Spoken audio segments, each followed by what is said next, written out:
statue 1.6 meter tall stand on the top of pedestal from a point on the ground. The angle of elevation of the top of the statue is 60. From the same point, the angle of elevation of the top of the pedestal is 45. Find the height of the pedestal. तो देखो यहां पे भी एक चीज के ऊपर दूसरी चीज है और दोनों की हाइट है. स्टेच्यू की भी खुद की हाइट है, पेडेस्टल की भी खुद की हाइट है, तो और एक दूसरे के ऊपर एग्जैक्टली बैठी हुई है. तो 7 और 8 दोनों में डायग्राम सेम ही बनेगा. 7 और 8 दोनों का डायग्राम सेम ही बनता है. D is a point on ground, BC is a pedestal. ये पेडेस्टल है, उसके ऊपर स्टेच्यू है. नीचे पेडेस्टल है, ऊपर स्टेच्यू है, मतलब स्टैंड. बीसी स्टैंड है, उसके ऊपर स्टेच्यू है. दोनों की हाइट, स्टेच्यू की हाइट 1.6 मीटर देके रखी है. इवन आप डायग्राम में चाहो तो एक्स वाई ऐसे मार्किंग भी कर सकते हो, जिससे आपको क्वेश्चन में इक्वेशन बनाना इजी पड़े. It's not compulsory.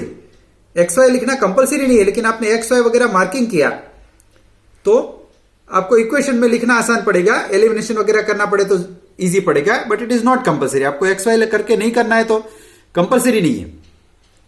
थोड़ा हम डिस्क्रिप्शन लिख देते हैं डायग्राम का कि BC is a pedestal, A B is a statue, D is a point, angle 45 है, एक दूसरा एंगल 60 है. अब सेम टू सेम 7 क्वेश्चन का ही ऑलमोस्ट कॉपी बनेगा. बीसीडी मतलब नीचे वाला ट्राइंगल हमने लिया. बीसीडी मतलब स्मॉल ट्राइंगल जिसमें वाई और एक्स आ रहे हैं. उसमें हम लेंगे tan 45. तो tan 45 is equal to BC upon C D. tan 45 का टेबल वैल्यू होता है 1, बीसी का वैल्यू है y और सी डी का वैल्यू है x. तो 1 is equal to y upon x. तो यहां पे हमारा आंसर बन गया x is equal to y. Shifting करके हमने आंसर निकाला x इक्वल टू वाई. तो पहला इक्वेशन हमारा बन गया x equal to y. tan 45 का वैल्यू 1, बीसी को हमने डायग्राम में y बोला हुआ है, सीडी को डायग्राम में x बोला है. सॉल्व किया तो हमारा आंसर हो गया x equal to y. That is our equation 1. Next हम बड़ा ट्राइंगल लेंगे. बड़ा ट्राइंगल मतलब एसीडी.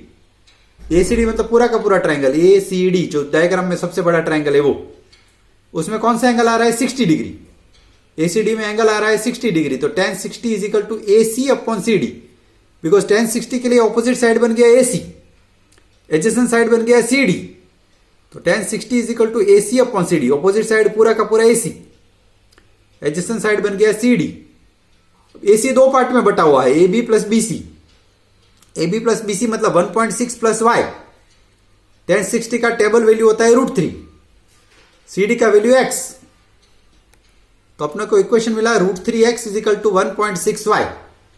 तो अपने पास दो इक्वेशन है. एक इक्वेशन है x इक्वल टू वाई, दूसरा इक्वेशन है √3x is equal to 1.6 Y.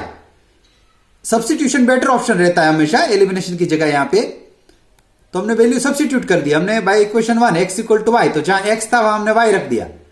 √3x जो था उसकी जगह पे हमने क्या रख दिया y. और √3 का वैल्यू होता है 1.73. √3 का न्यूमेरिकल वैल्यू होता है 1.73. तो हमने √3 की जगह पे 1.73 रख दिया और x इक्वल टू वाई. तो x की वैल्यू हटा के हमने y रख दिया.